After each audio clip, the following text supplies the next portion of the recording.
Shalom, salam sejahtera bagi kita semua. Jumpa lagi dalam program virtual Bakti Wanita Advent Jemaat Universitas Kelabat dengan tema Cinta yang Benar Menurut Alkitab. Subtema Cinta Faktor Dominan dalam Kehidupan Manusia. Ini adalah topik yang sangat-sangat menarik dan tak habis-habisnya orang di seluruh dunia selalu membahas dan membicarakan kata yang satu ini, C-I-N-T-A, cinta. Kalau kita membaca sejarah kehidupan manusia melalui literatur dari zaman ke zaman, penulis kerap kali menggunakan kata cinta di dalam tulisan mereka.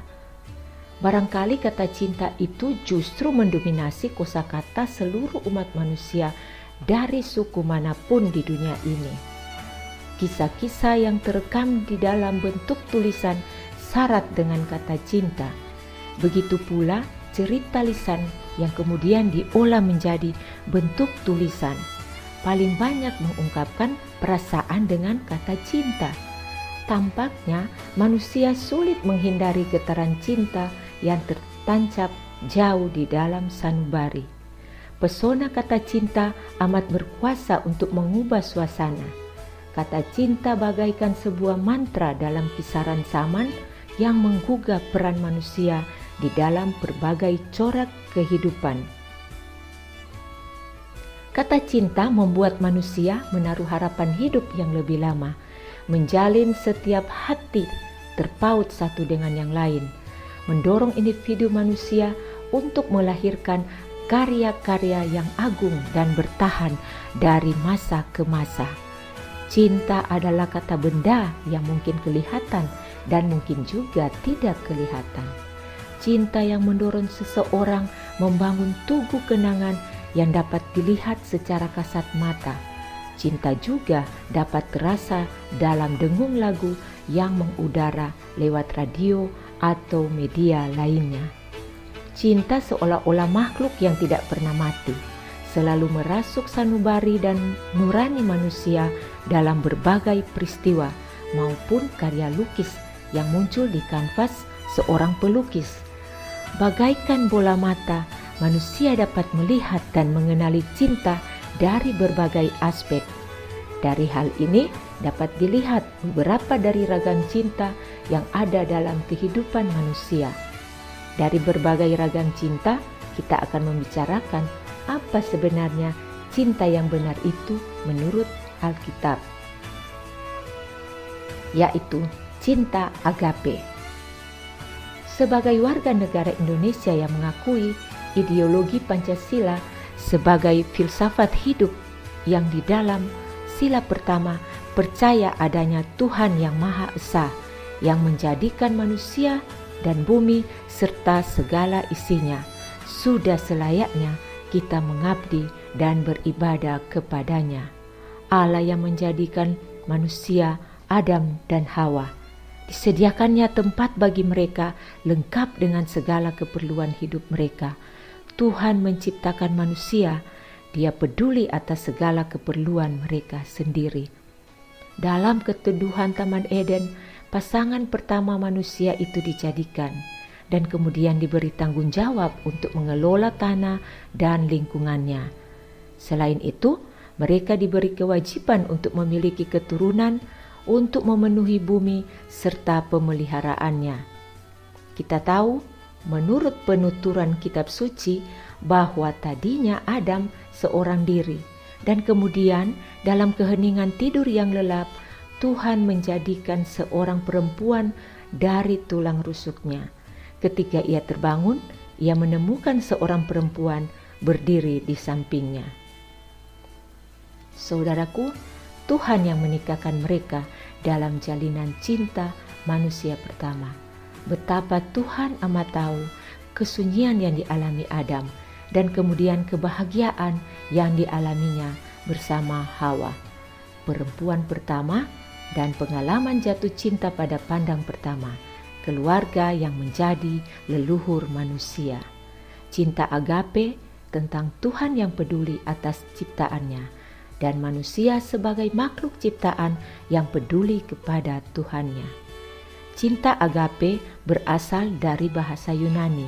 Menurut Kamus Filsafat Lawrence Bagus, berarti cinta yang tidak mementingkan diri sendiri, cinta moral, cinta rohani, cinta persaudaraan, kemurahan hati, keharuan, cinta manusia kepada Allah, dan cinta Allah pada manusia. Kata jamaknya di dalam bahasa Yunani ialah agapai, yang mengandung makna makan bersama dalam persaudaraan Kristiani. Lebih lanjut, Simon Blackburn dalam Kamus Filsafat mengatakan bahwa cinta agape itu sebagai bentuk afeksi atau kasih sayang yang kadarnya menurut pengertian Kristiani kasih cinta yang lebih tinggi sifatnya, sebuah cinta yang agak lain, sebuah jenis cinta kasih yang mengandung kebaikan hati yang universal tanpa mengharapkan imbalan. Tingginya cinta itu dijabarkan sebagai berikut.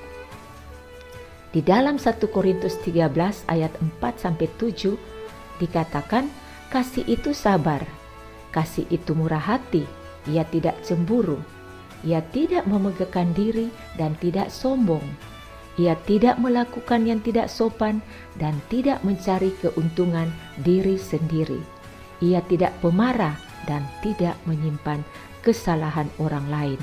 Ia tidak bersuka cita karena ketidakadilan, tetapi ia bersuka cita karena kebenaran. Ia menutupi segala sesuatu, percaya segala sesuatu, mengharapkan segala sesuatu, sabar menanggung segala sesuatu. Kita lihat satu demi satu. Sabar. Jika kita memiliki cinta agape, maka kita harus mampu mengendalikan tekanan yang menimpa kita. Kegagalan, kekalahan, dan rintangan yang bertubi-tubi tidak dianggap sebagai alasan untuk tidak terus beriman dan percaya kepada Tuhan yang memerhatikan umatnya di atas bumi ini. Kesusahan dan kesulitan hidup adalah menjadi tangga menuju ketulusan jiwa dan hati nurani, sehingga kemelut itu tidak dianggap sebagai kutuk dari Tuhan. Sabar di dalam derita seperti Ayub yang kehilangan segala-galanya kecuali kehilangan imannya kepada Tuhan. Kejahatan tidak dibalaskan dengan kejahatan. Air tuba dibalas dengan air susu.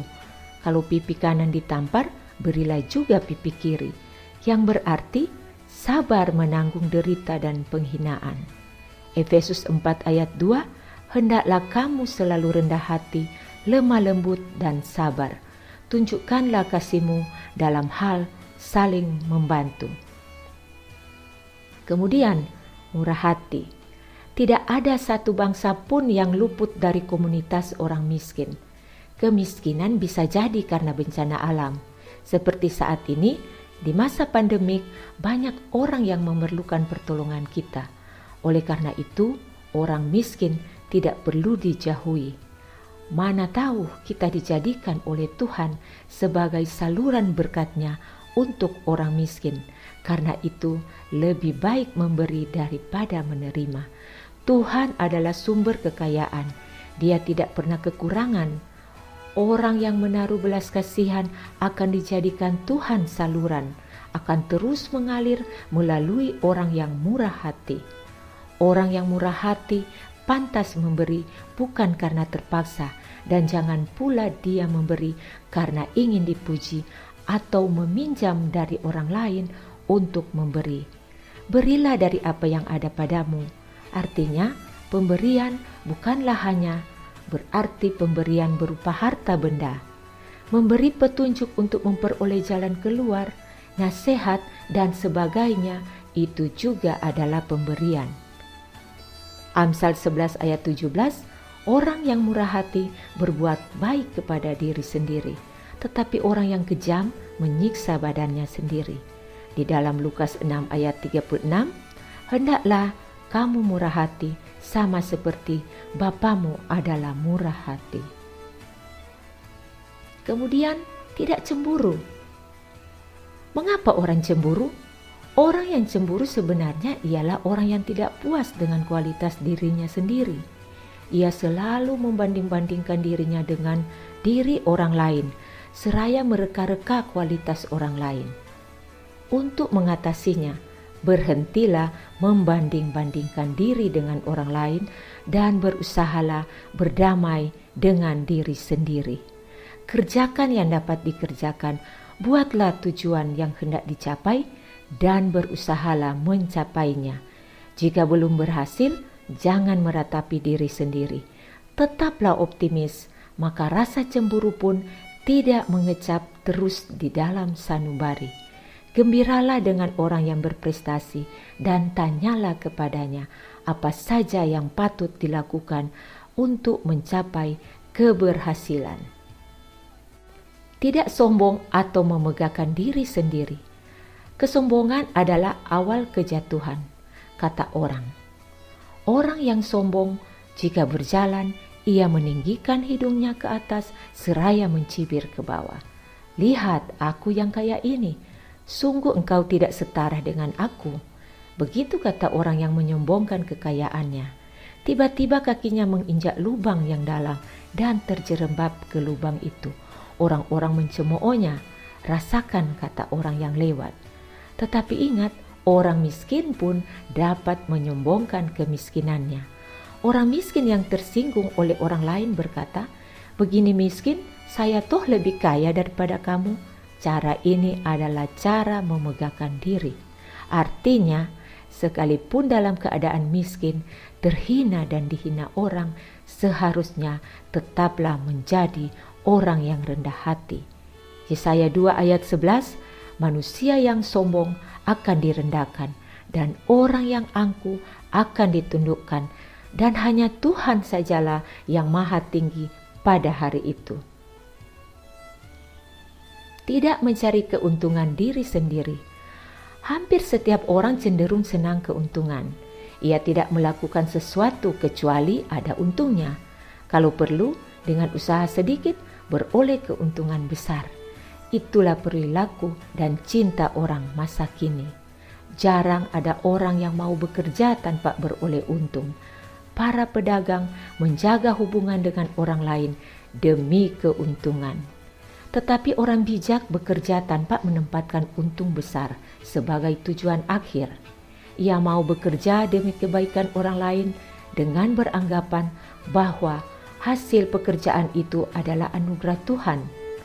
Harga diri seseorang ditentukan oleh kebajikan yang dilakukannya kepada orang lain, bukan dengan jumlah uang yang diterimanya. Memberi keuntungan yang wajar kepada orang lain adalah rasa syukur baginya. Yang jelas, seorang yang bijak melakukan sesuatu bukan untuk merugikan orang lain.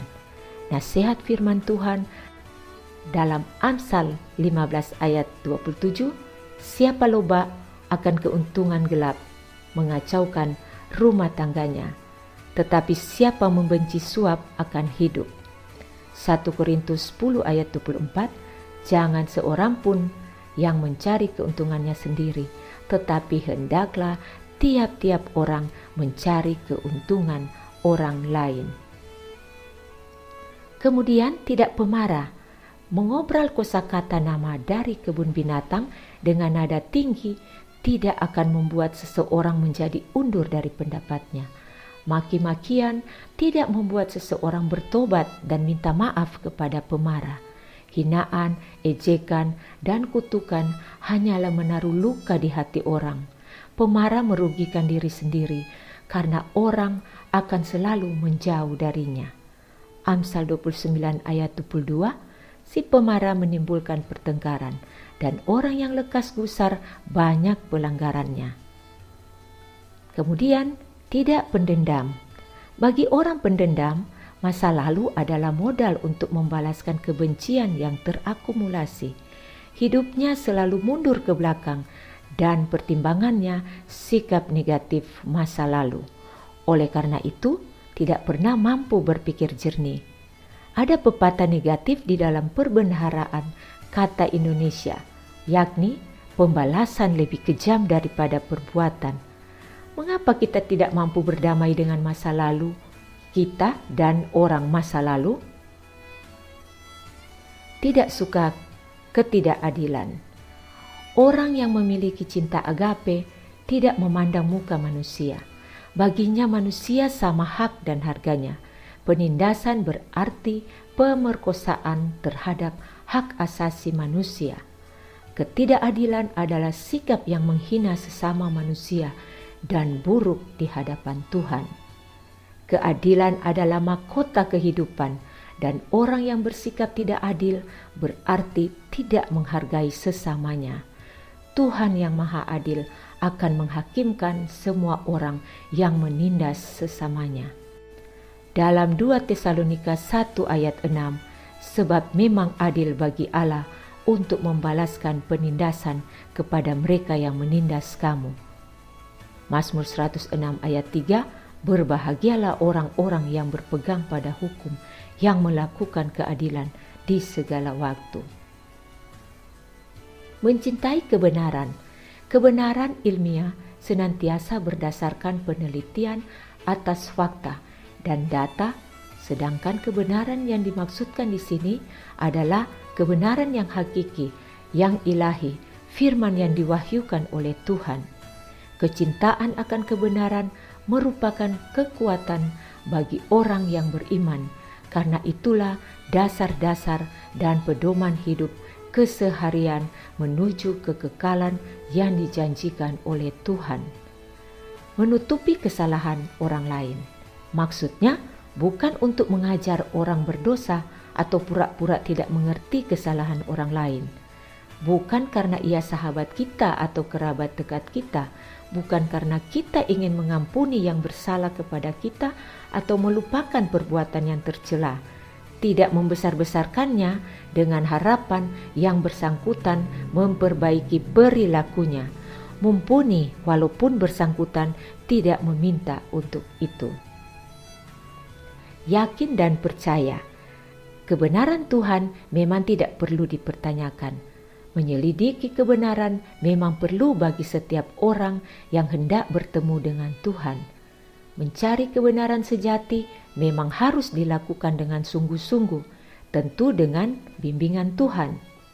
Penuh harapan, cinta akan Tuhan mengajarkan bahwa iman dan pengharapan sejalan. Dan yang paling penting dari ketiga unsur itu adalah cinta kasih. Apakah yang membedakan manusia dengan hewan? Ialah pengharapan. Manusia yang hidup memiliki harapan bahwa kelak ada kehidupan abadi bagi orang-orang yang beriman.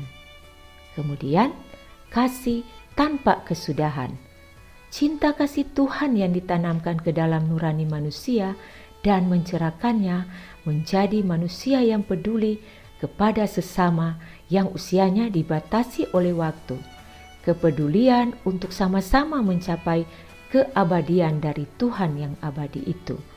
Tuhan meminta manusia yang teratas usianya berperilaku sesuai dengan kehendaknya yang terdapat di dalam kitab suci, bahwa dialah kebenaran dan hidup, termasuk kehidupan yang tidak berkesudahan. Kesimpulannya, cinta manusia dapat berubah, tetapi cinta Allah atau kasih Allah kepada manusia tak akan pernah berubah. Kasih Allah tak terbilang, lidah tak dapat uraikan, lebih tinggi dari bintang, lebih dalam dari lautan.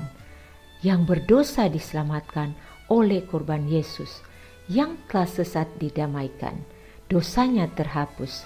Kasih Allah yang limpah tak dapat diduga, kasih yang kekal selamanya jadi lagu surga. Kalaupun laut penuh tinta dan langit menjadi kertas, rumput-rumput jadi pena, dan semua orang penulis menuliskan kasih Tuhan akan kering lautan. Langit tak dapat muatkan segenap kasih Tuhan. Kiranya kita dapat menumbuhkan cinta agape, cinta yang benar menurut Alkitab, sehingga kasih Allah selalu nyata dan kita rasakan di dalam kehidupan kita. Tuhan memberkati. Amin.